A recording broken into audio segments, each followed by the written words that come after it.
నాగన్నకు పాలు పోసి ఓ నాదా నవకోటి లింగాలకయ్యా ఓ నాదా నేను పూజలు చేస్తా ఉన్నావో నాదా నాదా సేవలు చేస్తా ఉన్నావో నాదా ఏం కావాలి నాదా మన గర్భవాసం అందేవో నాదా నా గర్భవాసం అందేవో నాదా అయ్యో నా గర్భవాసం అందేవో నాదా నాకు ఇద్దరు కొడుకులయ్యావో నాదా మన పెద్ద కొడుకు ఉన్నాడయ్యావో నాదా అయ్యా మన కొడుకు గణపతయ్యావో నాదా అయ్యా మన కొడుకు వినాయకుడు ఓ నాదా అయ్యా చిన్న కొడుకు ఉన్నడే ఓ నాదా అయ్యా కొడుకు కుమారస్వామి ఓ నాదా నాది ఇద్దరు కొడుకులతోడా ఓ నాదా నాకు ఒక్క బిడ్డ లేక బాయేవో నాదా మనకు బిడ్డలు ఎందుకే కావాలి అంటన్నా ఈ లోకమంతా మగవాళ్ళందరూ మన కొడుకులు కాదా ఆడవాళ్ళందరూ మనకు బిడ్డలు కాదా బిడ్డలు అద్దే పార్వతి కావాలి అంటన్నా వద్దు అంటన్నా కావాలి అంటన్నా జంగమోడా ఏమిరా జంగమోడ జంగమోడ జంగమోడ వచ్చింది పార్వతి ఏమిరా జంగమోడ జంగమోడ జంగమోడ నీ మీద మంగళ జంగమోడ జంగమోడ నీ మీద మోయ జంగమోడ జంగమోడ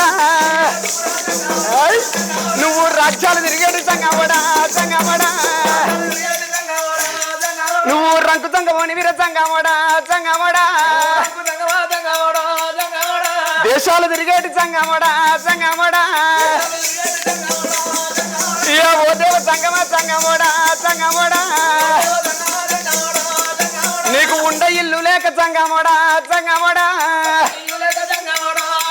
నువ్వు కొండల్లో ఉంటావురా జంగమోడ జంగమోడ పార్వతి నన్ను నీకు కట్టబట్టలు లేక జంగమోడ జంగమోడ కోపం మీద మన్ను అయ్యా నువ్వు పులితోలు కడతావు జంగమోడ జంగమోడ నీకు యువతి రేఖలు జంగమోడ జంగమోడ నీకు రుద్రాక్షమాలలు జంగమోడ జంగమోడ పెట్ట సొమ్ములు లేక జంగమోడ జంగమోడ నీకు పెయినిండ పాములే జంగమోడ జంగమోడ మూడుసుడు ఎక్కడ నేర్చుకున్నావే బరే జంగమోడ నీ మీద మన్నవయ్య నీ మీద దుమ్ము అయ్యా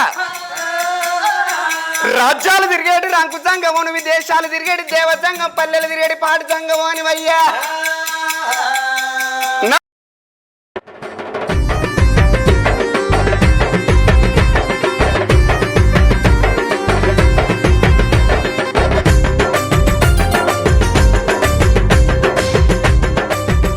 నల్లవోషమ్మ పెద్దమ్మ కథ ఇటువంటి టెంపుల్ల కాడ చెప్పిస్తారు. ఎల్లమ్మ కథ 4 రోజులు చెప్పిస్తారు, పెద్దమ్మ కథ 3 రోజులు చెప్పిస్తారు. పెద్దమ్మ కథ 3 రోజులు చెప్తాం, ఎల్లమ్మ కథ 4 రోజులు చెప్తాం, మల్లన్న కథ 12 రోజులు చెప్తాం.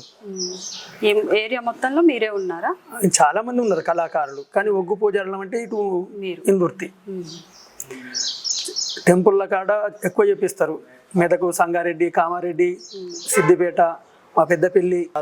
ఎవరికి నచ్చినట్టు చెప్తే అది ఒగ్గు కథ. మన పెద్దలు ఎట్లా చెప్పారు మనం సుతం గట్లనే చెప్పాలి. ఒగ్గు కథ పురాణాలలో ఎలా ఉందో అలా మొత్తం నేర్చుకొని చెప్పవలసిందే. కష్టం ఉంటుంది, సుఖం ఉంటుంది, బాధలు సుతం ఉంటాయి. అవును సార్. కొన్ని టైంలల్లో ఓసారి మాకు తిండి లేక సుతం చెప్పిన రోజులు ఉన్నాయి. మేము చిన్నప్పుడు కథ నేర్చుకోవడానికి ఒక 30-40 కిలోమీటర్లు సైకిల్ వేసుకొని పోయేది. చాలా కష్టం.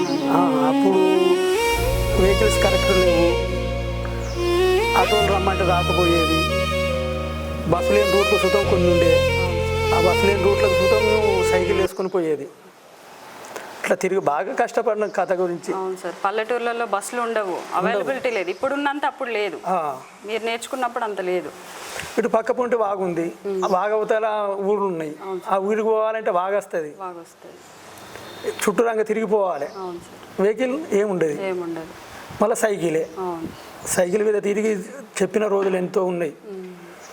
మేము చిన్నప్పుడు అటు నేరడివిల్లి ఒక